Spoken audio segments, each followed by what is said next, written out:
2026 সালে ওয়েস্ট বেঙ্গলে রচিত হলো এক নতুন ইতিহাস। 15 বছরের টিএমসির শাসনের অবসান ঘটিয়ে প্রায় 46 বছর পর বাংলায় ক্ষমতায় এলো বিজেপি। এই নির্বাচনে বিজেপি জিতেছে 260টি আসনে, আর তৃণমূল কংগ্রেস পেয়েছে মাত্র 80টি আসন এবং অন্যান্য দল পেয়েছে 6টি আসন। কিন্তু ছবিটা কি এতই সহজ?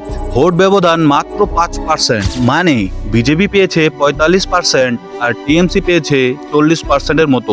অন্যদিকে এসআইআর প্রক্রিয়ায় বাদ গিয়েছে প্রায় 27 লক্ষ মানুষের নাম। তাহলে প্রশ্ন ওঠে, যদি এসআইআর এই 27 লক্ষ মানুষের নাম বাদ না যেত, তাহলে কি ফলাফল কি অন্যরকম হতো? আবার এটাও সত্যি, 45% মানুষ বিজেপিকে ভোট দিয়েছে, কারণ শিক্ষক নিয়োগ দুর্নীতি, ডিএ সমস্যা, কাটমানি, চাকরির অভাব আর টিএমসির গোষ্ঠীদ্বন্দ্ব। যাই হোক, গণতন্ত্রে মাঝে মাঝে সরকার পরিবর্তন জরুরি। এখন দেখার বিষয়, এই 5 বছরে বিজেপি কি সত্যিই এইসব সমস্যার সমাধান দিতে পারবে, নাকি 5 বছর পর আবার নতুন কিছু দেখবে বাংলা।